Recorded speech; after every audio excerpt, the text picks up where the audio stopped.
Hulk Hogan est mort. Sa disparition a créé un espèce de sentiment très particulier et je voulais en parler avec vous en vidéo. Icône absolue de la pop culture et champion incontesté dans le catch des années 80. Dopé aux stéroïdes, raciste notoire et soutien très appuyé à Donald Trump. Faut-il rendre hommage à Hulk Hogan? C'est le 25 juillet 2025 que Hogan est déclaré mort d'une crise cardiaque dans son domicile de Floride. Et évidemment, ça a créé une vague d'émulation sur les réseaux sociaux. Car Hogan, il a fait partie d'une vision. Celle d'un homme qui a voulu révolutionner le catch américain pour en faire l'un des divertissements les plus rentables aujourd'hui.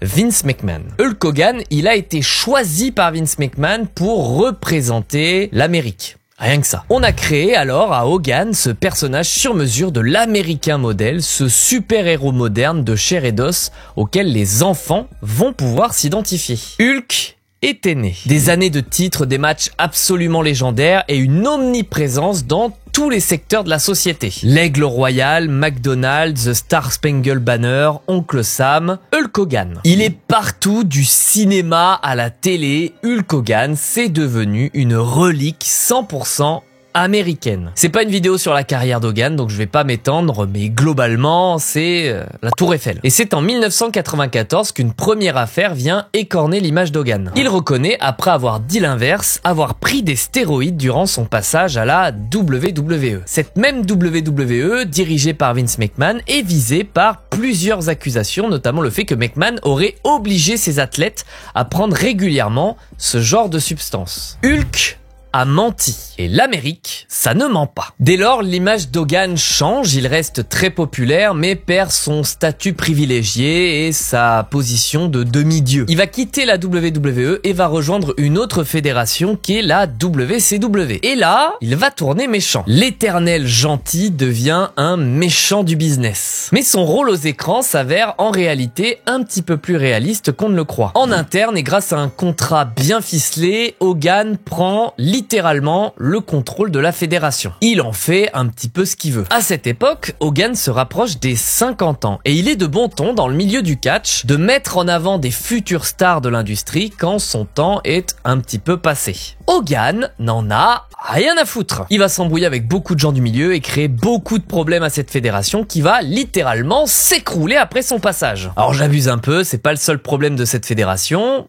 Mais bon, brouille avec le manager diffusé en direct à la télé, départ de la WCW, retour à la WWE pour y finir tranquillement, on l'espère, sa carrière de catcheur. Mais là aussi, il sera critiqué pour son manque de tact, refusant de perdre face à des catcheurs comme Shawn Michaels, qui lui rendra bien l'appareil en ruinant littéralement leur dernier match aux écrans. Les années passent et c'est en 2010 que l'image d'Hogan va prendre une bonne grosse claque. En 2012, il sera filmé à son insu en train de coucher avec la femme d'un de ses amis. Cette vidéo, récupérée par des journalistes, sera diffusée sur internet et je ne vous fais pas un dessin. Il s'avérera que l'ami était consentant et Hogan récupérera une certaine somme d'argent au tribunal quelques années plus tard. Mais le pire est à venir.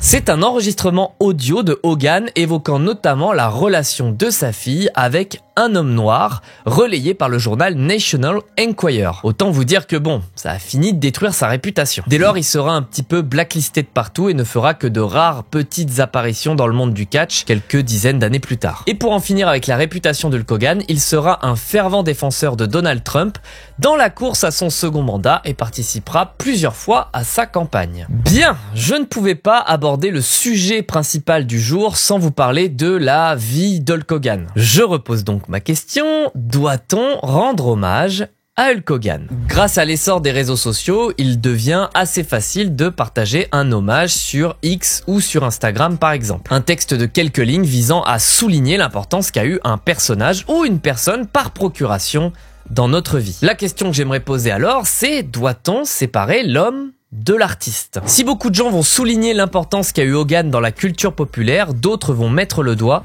sur toutes les problématiques qui entourent la personne qu'est Hogan. D'ailleurs, lui-même semble avoir du mal à séparer l'homme de l'artiste puisque ses nombreuses apparitions aux côtés de Donald Trump se sont faites dans son personnage d'Hulk Hogan. Parfois, j'essaye de me mettre à la place d'un fan hardcore d'Hulk Hogan. Tu as soutenu ce catcheur pendant 30 ans sans qu'il parle de politique ou d'autre chose et d'un seul coup, tu te rends compte que c'est quelqu'un qui ne véhicule pas du tout les mêmes valeurs que les tiennes. Ça a de quoi choquer un petit peu. Dans cette situation, est-ce que tu ne serais pas finalement tenté de rendre hommage au personnage qu'a été Hulk Hogan, le personnage qui t'a tant fait rêver pendant 30 ans? Est-ce qu'il n'y a pas une certaine satisfaction pour les fans de pouvoir enfin se réapproprier le personnage d'Hogan avec tous ces hommages?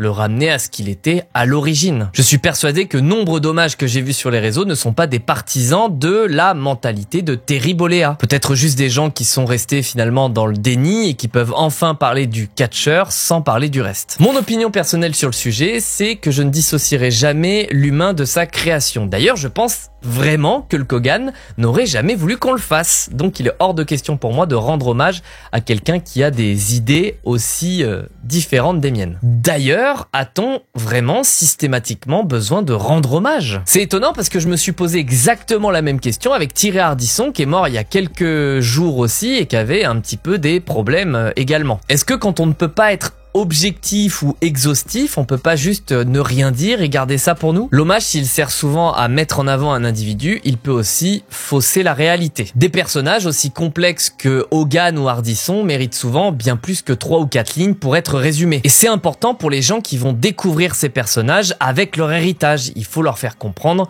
toute la subtilité et toute la complexité de ces personnages. N'hésitez pas à partager cette vidéo si elle vous a plu et on se donne rendez-vous très vite pour un nouveau JFT Sup.